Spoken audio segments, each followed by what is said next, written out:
तो आज हम 10th का नया सिलेबस जो आया हुआ है स्टेट बोर्ड का, हम वो स्टार्ट करने वाले हैं। 10th का फर्स्ट चैप्टर है ग्रेविटेशन, और जहाँ आज हम स्टार्ट करेंगे ग्रेविटेशन जो फर्स्ट चैप्टर है हमारा। और ये ग्रेविटेशन हमारे फिजिक्स का पार्ट है। हमने साइंस को मेनली हमारे 10th का सिलेबस को 3 पार्ट में डिवाइड किया है, वो है फिजिक्स, केमिस्ट्री एंड बायोलॉजी। तो हम आज स्टार्ट करेंगे हमारे 10th सिलेबस का फर्स्ट चैप्टर जो हमारे फिजिक्स में आएगा, और वो है ग्रेविटेशन। आज हम स्टार्ट कर रहे हैं हमारा first chapter gravitation. Gravitation actual में होता क्या है?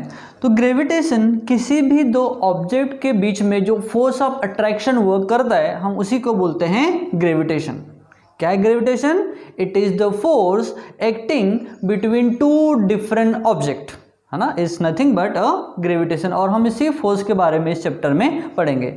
तो हम इस चैप्टर में हम पढ़ने वाले हैं ग्रेविटेशन, सर्कुलर मोशन और सेंट्रीपिटल फोर्स के बारे में। केपलर्स के जो डिफरेंट लॉज है प्लानिटरी मोशन के ऊपर हम वो पढ़ेंगे। न्यूटन्स का यूनिवर्सल लॉ ऑफ ग्रेविटेशन हम इसी चैप्टर में पढ़ने वाले हैं। फिर हम पढ़ेंगे acceleration due to gravitational force on the earth पर जो एक्सेलरेशन है ग्रेविटेशन कारण, हम वो भी इसी चैप्टर में पढ़ेंगे। और हम पढ़ेंगे free fall, and last but not the least हम पढ़ेंगे स्केप वेलोसिटी। तो आज हम स्टार्ट करेंगे first part is called gravitation. Gravitation को समझने के लिए आज हम एक एग्जांपल देखेंगे जो कि बहुत ज़्यादा वेल नोन है, बहुत ज़्यादा फेमस है, जो आपने इसके शायद पहले भी सुना होगा या शायद पढ़ा भी होगा। क्या हुआ था? सर आइजैक न्यूटन एक पेड़ के नीचे बैठे हुए थे, और वो पेड़ का था? एप्पल का था। तो एप्पल के पेड़ के नीचे जब वो बैठे हुए थे तो सडनली एक एप्पल टूटकर उनके सर के ऊपर जा गिरा। अब उन्होंने सोचा कि एप्पल सडनली मेरे सर पर ही क्यों गिरा, वर्टिकली ही क्यों आया, या हॉरिजॉन्टली क्यों नहीं गया, और भी दूसरे एंगल से क्यों नहीं गिरा, ये बिल्कुल 90 डिग्री से ही क्यों गिरा। तो उन्होंने इसके ऊपर अब रिसर्च करना स्टार्ट कर दिया, और रिसर्च करने के बाद उन्होंने कंक्लूजन ये दिया कि हमारे यूनिवर्स में जितने भी ऑब्जेक्ट्स हैं उन सभी के बीच में एक फोर्स ऑफ अट्रैक्शन वर्क करता है। अब इन्होंने इस फोर्स ऑफ अट्रैक्शन को दो ऑब्जेक्ट्स के बीच में एक्सप्लेन किया था। जैसे ये ट्री है, डायग्रामेटिक रिप्रेजेंटेशन जो आपको दिख रहा है, यहाँ पर क्या है, एक ट्री है, और ट्री काय का है, अभी हमने जस्ट देखा था एप्पल का। अब एप्पल के ट्री के ऊपर से जब एप्पल गिरा तो वो सर आइजैक न्यूटन के सर के ऊपर ही गिरा। तो ये जो एप्पल गिरा वो कैसा गिरा? बिल्कुल वर्टिकली यानी अर्थ सरफेस और एप्पल की पोजीशन से बिल्कुल 90 डिग्री का एंगल फॉर्म करते हुए, है ना। ये दूसरे एंगल से 90 को छोड़कर उससे ज़्यादा भी हो सकता है, उससे कम भी हो सकता है, इस डायरेक्शन में वो नहीं गिरा। तो यहाँ से उन्होंने कंक्लूजन ये निकाला कि अर्थ में ऐसा कुछ तो है जो एप्पल को बिल्कुल वर्टिकली अपने सेंटर की तरफ अट्रैक्ट करता है। फिर इसके बेस के ऊपर उन्होंने और भी बहुत सारे रिसर्च किए, और उन्होंने ये पता किया कि ये एप्पल यानी हमारे अर्थ के सरफेस से थोड़ा सा ज़्यादा हाइट के ऊपर है, बट अगर हम बात करें मून की, अदर प्लैनेट की और सन की, तो ये अर्थ से बहुत ज़्यादा डिस्टेंस के ऊपर है। तो क्या इनके भी बीच में ऐसा ही फोर्स ऑफ अट्रैक्शन वर्क करता है क्या? तो उन्होंने बाद में पता लगाया कि नहीं, सही में जो ग्रेविटेशनल फोर्स है वो हमारे यूनिवर्स से किसी भी दो ऑब्जेक्ट के बीच में वर्क कर सकता है। उन्होंने इसको समझाने के लिए जो केपलर्स के लॉ है जो हम इस चैप्टर में पढ़ने वाले हैं, उनकी भी डीप स्टडी करके उन्होंने ये कंक्लूड किया कि हमारे यूनिवर्स के ऐसे कोई भी दो ऑब्जेक्ट अगर उनका मास है तो एक दूसरे को अट्रैक्ट करेंगे।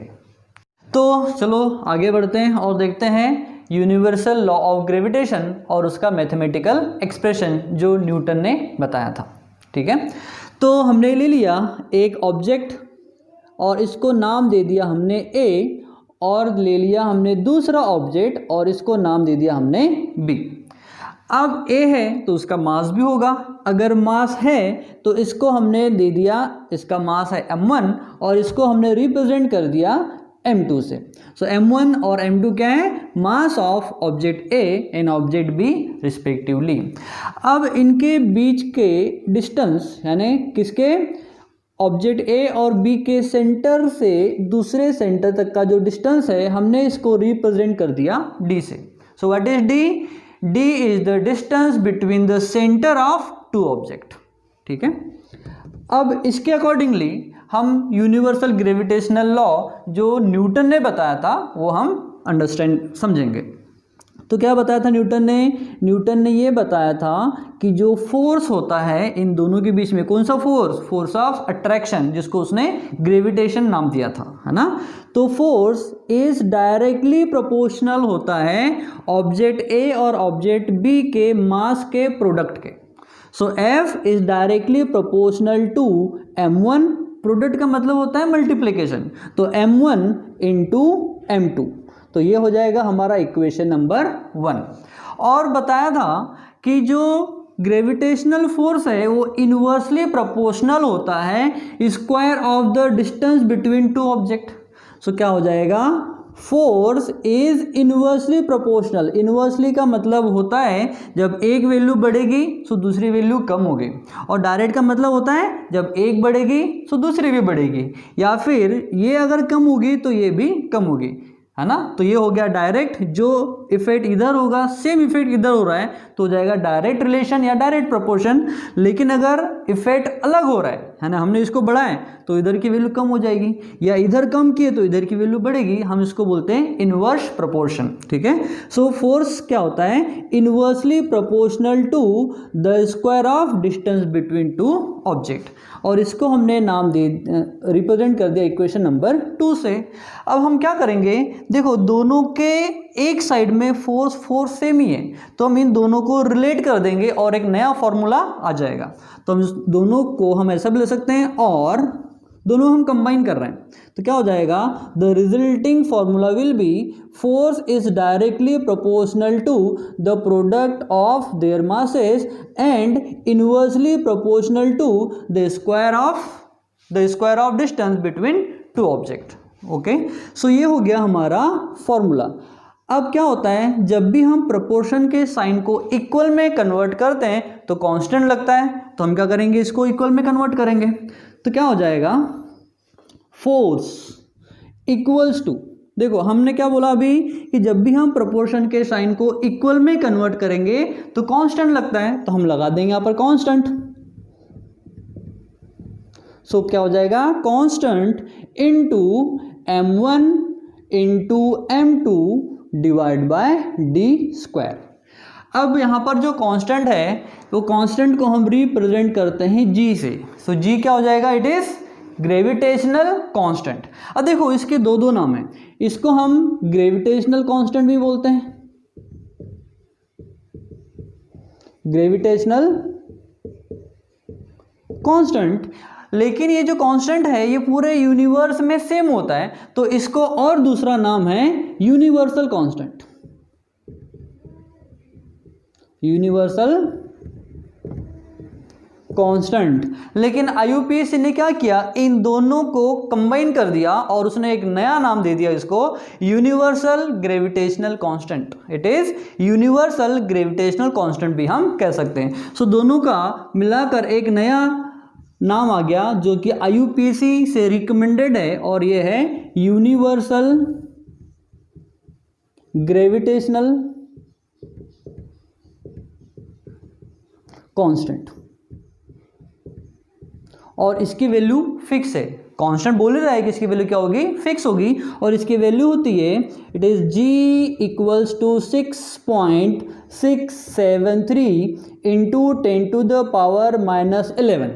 अब इसकी यूनिट हम यहाँ से निकालेंगे, इसकी यूनिट हम बाद में लिखेंगे और डिराइव करेंगे, ठीक है। तो हम यहाँ पर लिख सकते हैं g, तो क्या हो जाएगा हमारा फॉर्मूला, ये हो जाएगा gravitational force equals to g into m1 into m2 divide by D square. तो this is the derivation for universal gravitational force, it is the universal gravitational force.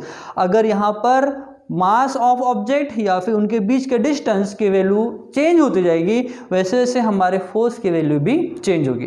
तो आओ अब हम निकालेंगे इस g की यूनिट। अब यूनिट निकालने के लिए मैं पहले इसको इरेज कर देता हूँ। हम g जो कि हमारा यूनिवर्सल ग्रेविटेशनल कांस्टेंट है उसकी यूनिट निकालेंगे। तो हमको यूनिट निकालने के लिए क्या करना पड़ेगा, g एक साइड में रखेंगे, बाकी सारी वैल्यूज़ को हम ट्रांसफ़र कर देंगे। तो इससे हम लिख सकते हैं, चलो हम यहाँ फिर से लिख लेते हैं क्या है, F equals to G into M1 into M2 divide by D square है। तो हमको इसको इस साइड में रखना है, बाकी सारी वैल्यू को हम ट्रांसफर कर देंगे। तो क्या हो जाएगा, it is G equals to, देखो F इधर ऑलरेडी है तो हम यहाँ पर लिख देंगे F, डी स्क्वायर हम इसको ट्रांसफर करेंगे अभी डिवाइड में, तो ट्रांसफर के रूल से पता है हमको डिवाइड वाला कहाँ जाएगा, मल्टीप्लाई में। तो हो जाएगा F इंटू डी स्क्वायर, क्या हो जाएगा, F into D square divide bye, अब देखो G और M1 M2 के कहे में मल्टीप्लिकेशन में, तो जब इनको ट्रांसफर करेंगे तो ये कहाँ जाएंगे, डिवाइड में। तो ये हो जाएगा M1 इंटू M2। सो देखते हैं अब क्या हो जाएगा, G इक्वल्स टू फोर्स की यूनिट न्यूटन, तो हम इसको न्यूटन लिखेंगे। डी यानी डिस्टेंस, और डिस्टेंस को हम ऐसा यूनिट में मीटर में कंसीडर करते हैं, तो हो जाएगा मीटर, और यहाँ पर डिस्टेंस का स्क्वायर है तो हो जाएगा metre square divide by mass को हम केजी, ऐसा यूनिट में हम केजी में इसको कंसीडर करते हैं, तो क्या हो जाएगा केजी इंटू केजी, हम यहाँ पर लिख देंगे इसको केजी इंटू केजी। देखो अब यहाँ से इसकी यूनिट निकल जाएगी, तो जी की यूनिट क्या हो जाएगी, न्यूटन मीटर स्क्वायर पर, अब इसको हम पर भी लिख सकते हैं या फिर इसको इनवर्स में भी लिख सकते हैं। सो केजी इंटू केजी हो जाएगा केजी का स्क्वायर, या फिर हम इसको ऐसा भी लिख सकते हैं, newton metre square into KG inverse में -2 लिख देंगे, ठीक है। तो ये हो जाएगी इसकी यूनिट। तो हमने यहाँ पर हेडिंग लिख लेंगे क्या, unit of G, unit of G, what is G, it is universal gravitational constant. तो हमारा जो वैल्यू है जी की, वो क्या लिख सकते हैं हम इसको, हम ऐसा लिख सकते हैं जी इक्वल्स टू 6.673 इंटू 10⁻⁻11। ये फिक्स है, फिक्स मतलब अर्थ पर आप कहीं भी चले जाओ, माउंटेन के ऊपर या फिर समुद्र के गहराई में, इसकी वैल्यू फिक्स रहेगी। पोलर में चले जाओ, इक्वेटर में चले जाओ, फिक्स रहेगी। मून पर चले जाओ, मार्स पर चले जाओ, किसी भी प्लैनेट के ऊपर चले जाओ, जी की वैल्यू कांस्टेंट रहेगी, क्योंकि ये यूनिवर्सल कांस्टेंट है, ठीक है। अब इसकी यूनिट क्या हो जाएगी, न्यूटन मीटर स्क्वायर पर केजी स्क्वायर, ठीक है। So this is the value of universal gravitational constant, और इसको आपको याद रखना है, क्योंकि जब भी हम न्यूमेरिकल सॉल्व करेंगे ग्रेविटेशन के बेस के ऊपर तो इसकी वैल्यू आपको यूज़ होगी, तो इसको याद रखना है, इसको रट लो। और इसकी यूनिट अगर आप याद नहीं होती तो आप ऐसा डिराइव भी कर सकते हो। फिर ये वीडियो आपको अच्छा लगा तो आप प्लीज़ सब्सक्राइब और लाइक कीजिए, और बेल आइकन को दबाना मत भूलिएगा। जिससे क्या होगा कि जब भी हम अपनी न्यू वीडियोस डालते रहेंगे आपको उसका नोटिफिकेशन मिलते रहेगा। Thank you.